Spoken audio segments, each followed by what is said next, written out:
Hello everybody and welcome to the Women's Hoop Show. I'm your host Brian Steer, joined alongside by Anna Toria, starting guard on the women's basketball team here at the University of Michigan. A tremendous amount to talk about on today's show as we will recap both of Michigan's NCAA tournament games.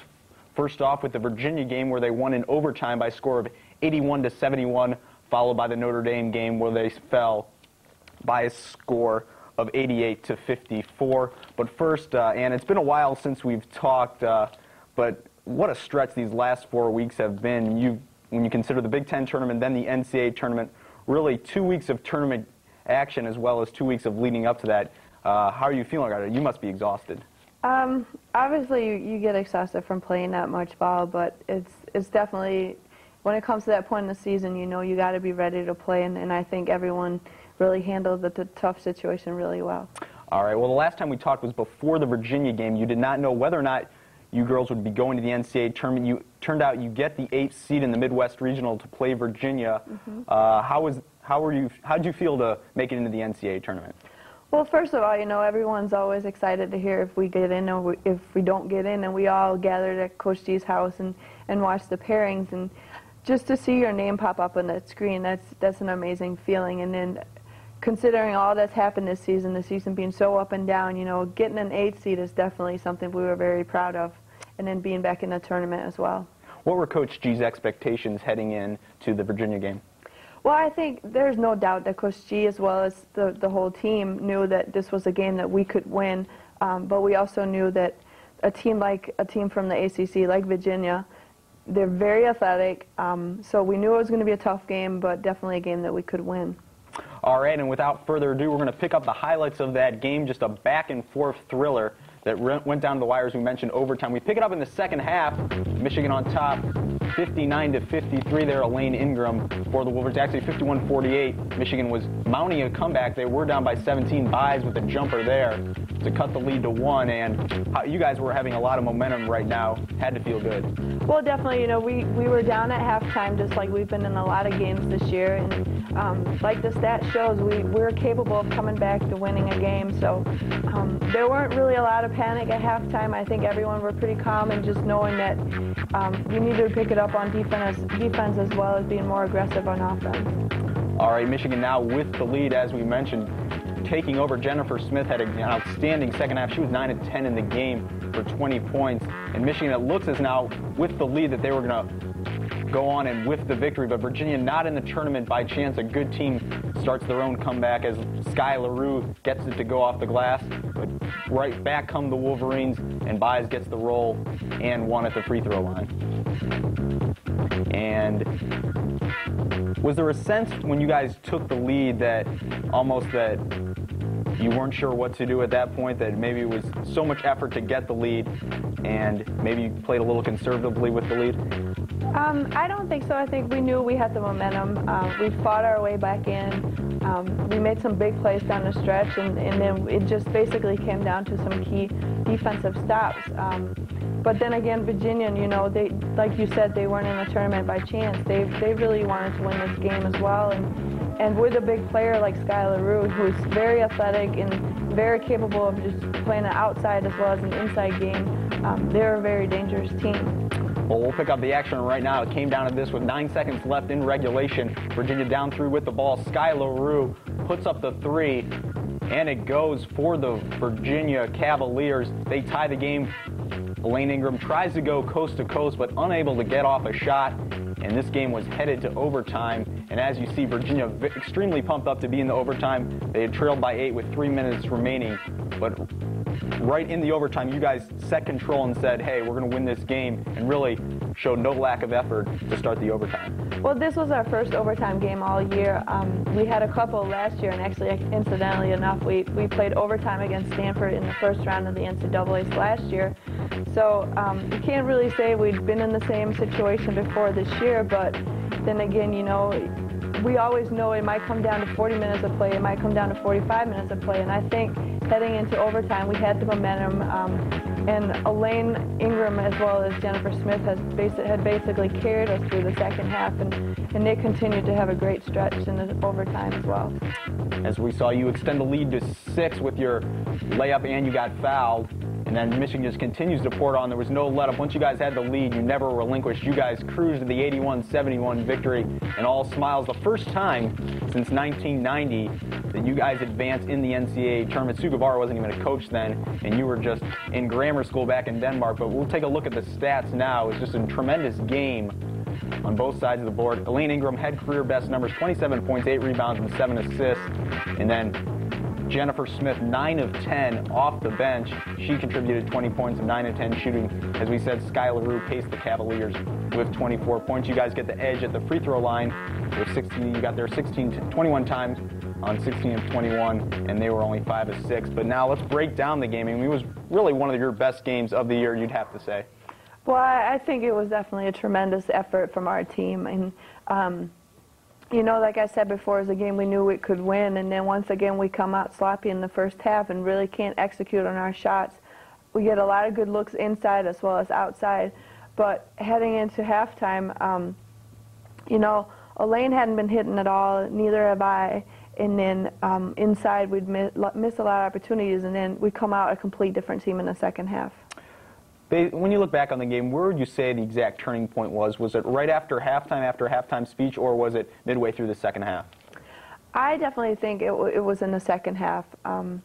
Even though we come out in the second half and we're down by, I believe, 12 or 14 points, Virginia keeps pouring it on us and we go down 17 points, but no one loses their composure. Everyone stays focused and knowing what we want to accomplish as a team. So I think the turning point was definitely in the second half.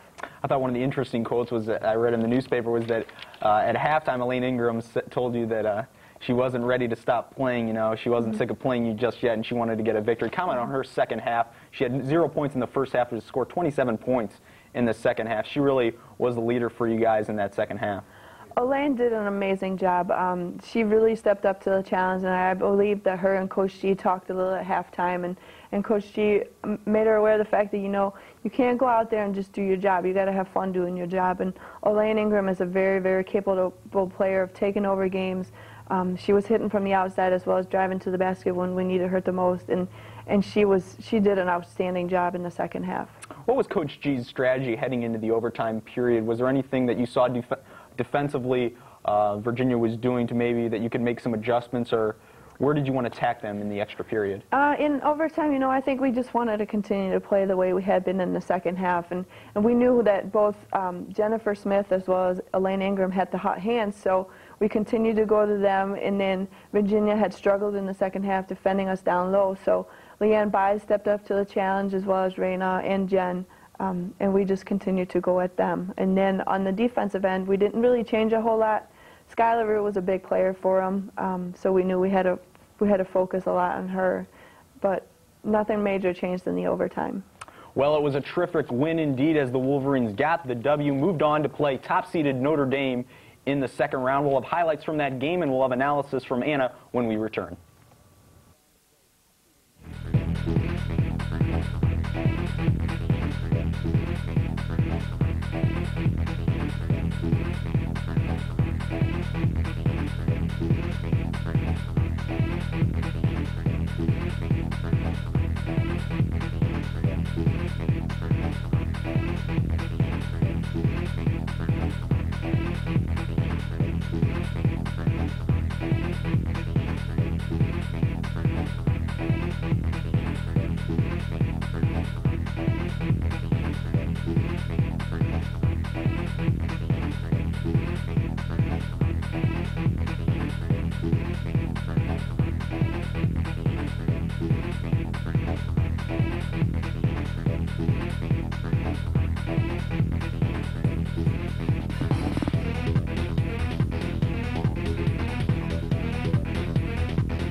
And welcome back to the Women's Hoop Show. I'm Brian Steer talking with Anna Torius.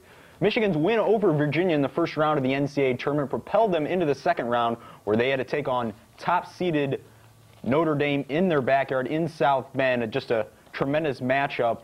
And I have to ask you, going into that game, Anna, you had to be a little intimidated taking on the #1 team in the country. Well, you know, you look at what sort of team Notre Dame is, and obviously you have a great deal of respect for what they've accomplished all year long, but it's like we said in the press conference before the game, you can't have too much respect for them because then you limit yourself as to what you want to accomplish, but definitely a team we respected a great deal. You took out Virginia on Saturday, then you only had 2 days to prepare for Notre Dame. What adjustments did Coach G make in that small period of time to get you ready for the Irish? Sunday afternoon we had a 2-hour practice where we went over a lot of defensive aspects to our game, a lot of strategy as to how we're going to defend Ruth Riley down low. But you know, Notre Dame is the sort of team you can't limit all their weapons because they have so many that are capable of scoring and passing the ball to the person that has the hot hand. So we definitely focused on defending Ruth Riley down low and not making it easy for her to catch the ball and turn and shoot, as well as we talked a lot about Rattay outside. She's automatic from the three-point line, shooting 60% from the three-point line all year. So there were definitely some things we were going to have to give up and then try and defend other things. All right, and with that, let's pick up the action. We'll go to the highlight tape. It was a tough game for the Wolverines as they tried to prepare for the Irish. Ruth Riley was just unstoppable as they immediately goaded her down low from the beginning to take an early read, which Notre Dame really never relinquished. Michigan was playing catch-up the whole game, but just a dominating presence down low, the National Player of the Year, as we mentioned. And was she everything that you thought she would be from the start? Ruth Riley definitely is good, and there's no doubt that she's among the best players in the country right now. The type she can bring to her team, you know, she's an incredible force down low on offense, but also on defense. It's always intimidating to have a 6'5" girl standing in the middle of the key when you go up for a layup. So she brings an awful lot to this team. And just looking at the highlight reel, it just seems their guard play very quick. Have you faced a team all season you believe that's as quick as Notre Dame and can score so quickly? Well, Notre Dame is a great fast-breaking team. Ivy gets the ball up really fast on the break, and then, unbelievably or not, their post player, Kelly Seaman, is the one that runs the floor the best for him, I believe. She streaks right down the middle, and I believe in this game she must have had 6 or 8 points coming down the middle and fast break and receiving a nice pass from Ivy. Obviously, it was a tough first half for the Wolverines. Notre Dame, Michigan came out sluggish. We see the mascot there pumping all the Notre Dame fans behind him. It had to be tough, though. When you think of tournament play, you don't think you'll have to play in someone's backyard, but for the women's, obviously, tournament, you had to play at Notre Dame. Was the crowd a factor as well? Well, the crowd was great. I mean, it was almost filled up. There were a lot of Notre Dame people, but we also had a lot of Michigan people, and we really thank all the people for coming down to watch us play. But obviously, you know, it got loud in there because Notre Dame basically blew us out, and they had so many big plays.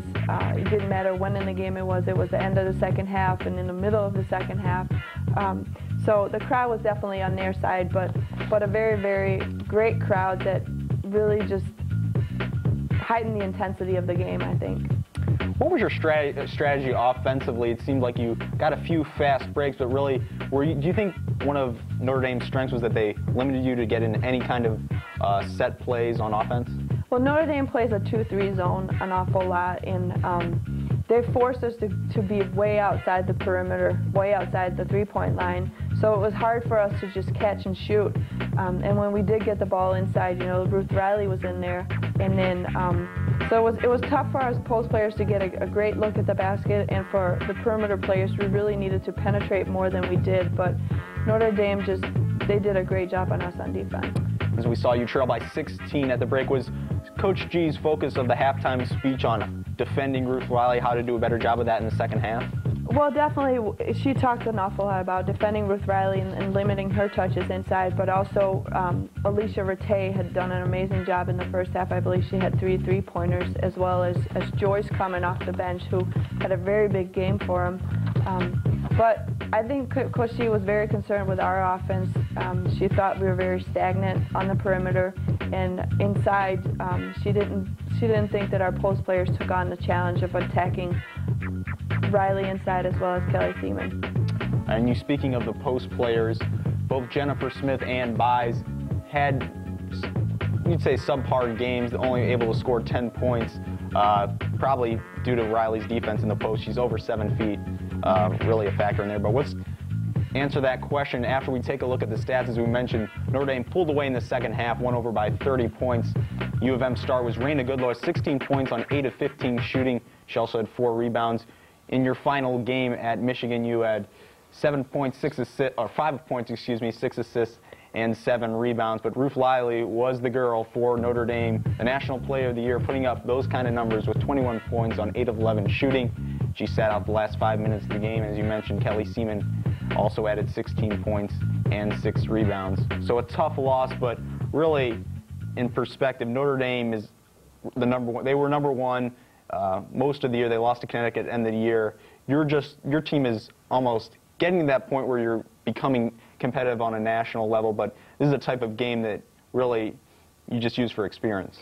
Definitely. This is the type of game that we want to play. You know, we don't want to compete against subpar teams. We want to get up and compete against the top teams in the country, because we feel that a program like Michigan needs to excel and get in the top 25 every year and consistently put up 18, 19 win seasons so we can get to the tournament every year. What do you think was the biggest thing that Coach G, maybe you personally, took away from this game, seeing a team like Notre Dame, obviously the best team you've played all year long? What do you think you took away most from this game? Well, I definitely believe that, first of all, it was a great experience being able to play a top team like Notre Dame. But we looked at what Notre Dame has accomplished and why they've accomplished what they have. And really a big factor has been their bench, being able to come off the bench and contribute right away, and fitting the roles that each player has and knowing what they have to do once they set foot on the floor. And I think Notre Dame haven't used the bench a whole lot, but against us, when they did put in players off the bench, they really, really contributed to their team. After the game, how did Coach G console you guys? Was it more of trying to put this loss into perspective and commenting on what a great season it was? She definitely talked a lot about the season and how overall no one really had expected what we accomplished. And so she was very, very excited about our season overall, and definitely commented on the game and how she would have liked it to be more competitive and more close game. But, you know, as I said earlier, Notre Dame just have so many weapons that if you try and shut one down, someone else is going to show up. Well, Notre Dame advanced to move into the Sweet 16. There's still 2 more weeks of the women's NCAA tournament, even though Michigan is out. When we get back, we'll get Anna's predictions and talk a little bit more about this season and how the Wolverines fared.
And welcome back to the Women's Hoop Show. I'm Brian Steer with Anna Torius. Michigan's season is now over, but that doesn't mean we can't reflect on what a great season was, particularly the end of the year. And Anna, when I look at the way the season ended, I have to look at two players particularly who stepped up down the stretch, and that really freshman Jennifer Smith and Raina Goodlow. Comment on how they've progressed over the course of the season. Well, I definitely think Raina Goodlow stepped up an awful lot. Both games in the Big Ten tournaments, I believe she had 16 points.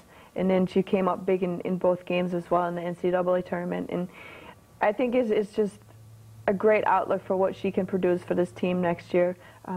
She took her game inside and she took her game outside. And there's really no saying what she can produce for the team next year. You've been here 4 years, and all 4 years you've been in a postseason tournament, 3 years in the NCAA tournament, and this year you make it to the second round, the farthest you've ever made it. And we mentioned before, first time since 1990 the team's gone on to the second round. That has to be pretty fulfilling to go out on that kind of a note. It definitely is, and I always said my one goal was to win an NCAA game, and I would have loved to win one more and two more or whatever, but winning this one game against Virginia was just amazing. You know, it looked sort of dark for us in the first half and somewhat in the second half as well, but being the sort of team that we are, a team that never quits, we came out with the win. When we look at how the rest of the Big Ten did, they took 6 teams into the field, I believe, and you guys in Iowa, along with Purdue, were the only teams to advance to the second round. Purdue still in it. Iowa was eliminated along with you. But does that kind of give you a sense of satisfaction that you're one of the premier teams now, you could say, in women's basketball in the Big Ten? It definitely looks good for us. I'm glad we finished in the top 32 in the country, if you can say so. And I also think that it was a reflection of how well we did towards the end of the season. We came up big and had 2 huge wins against Penn State while they were ranked, and then beating Virginia in the first round. As far as Penn State and Wisconsin, I think they're very disappointed with their outcome with the first round. And Iowa, unfortunately, lost to Utah at Utah in the second round. So now we have Purdue still in the field. Obviously, you have to root for the Big Ten, but they're going to have a tough game against Texas Tech Saturday. All right. Now I'm going to put you on the spot, I know, but I'm going to ask you about the rest of the tournament. Still 2 weeks left. You've played Notre Dame, one of the strongest teams in the tournament. When you look at the other brackets, who would you say do you think has the best chance right now, say getting to the Final Four, and who do you think is your favorite to cut down the nets? Is it going to be Tennessee, Connecticut, maybe Notre Dame? Well, I believe that Tennessee, UConn, and Duke, as well as Notre Dame, are all pretty good guesses to make it to the Final Four. They're teams that have an awful lot of experience in the NCAA play and have a great deal of talent on their team, not only their starters but also their bench players that produce a lot for them. I believe right now that Notre Dame is the most complete team. Unfortunately, UConn and Tennessee have injuries to players that have great influence on their team. Tamika Catching went down a lot earlier this year with a knee injury, and then UConn, Svetlana Brosimova, and one of their other key players are down with ankle injuries and knee injuries. You mentioned Notre Dame having a player like Ruth Riley. When you look around the league, do you think it's a necessity to have a player of that caliber, someone who's on the national spotlight in order to win a national championship, or do you just need well-balanced attacking forces on the floor? Well, I think you can definitely have a well-balanced attacking. Duke doesn't have that big-time player like Notre Dame, like Tennessee, but they still do very well. They've been in the top 5 all year, and really they have a couple of players, 2 players, a senior as well as a freshman, that are great players for them. But overall, they just have a very solid team and a very solid starting 5 and a very solid bench as well. All right, let's talk a little bit now about the future of your team. You lose 2 seniors yourself, very big loss. Katie Dykehouse as well goes down, didn't play as much this year, but really, when I looked at the team, I saw Jennifer Smith stepping up. You're going to have Leanne Buys back here. Next year, you're going to have a very good team as well, do you think? Yeah, I believe that these past 4 years that Katie and I have been part of, really, it's been a growing 4 years for us. We've each year have accomplished more and more, and there's no saying with the team and the sort of experience that the players coming back have where this team can go. I think that once again you're going to see Jen Smith next year. You're going to see Elaine taken on a great leadership role on the team, and she's going to produce a lot for this team, I believe. Rena Goodlow is always going to be there and having the little hustle plays, and then Stephanie Gandy is only going to get better. She's going to work on her shot, I believe, and she's a very, very great and quick defensive player. So overall, this team's going to be great. You mentioned to me that the emotions that just came out after the game, is it kind of hard to put into words how it feels to know that you're not going to put on the uniform again in your career at Michigan? It definitely is hard, but you know, unfortunately, you end your career with a loss like the Notre Dame loss. But then you got to look back at the 4 years and look at what you've accomplished yourself as well as the team. And like I said, it's been growing 4 years, and it's been a wonderful experience. But walking off the floor at the Joyce Center and walking into the locker room and really listening to Coach Steve for the final post-game talk and then taking off the uniform, it just hits you right then and there. And you really get an appreciation for wearing the Michigan uniform. And now knowing that you're never going to put that on again, it's a very awkward and empty feeling. Well, it was a tremendous season indeed, and an even more tremendous career for Anna Torres. We'll break down a little bit of her career as well as this final year in her career in next week's show. But that's going to do it for today's show. I'd like to send special thanks to Lucian St. Gerard, my producer behind the glass, and everyone else who helped out with the show. For Anna Torres, I'm Brian Steer. We'll see you next week.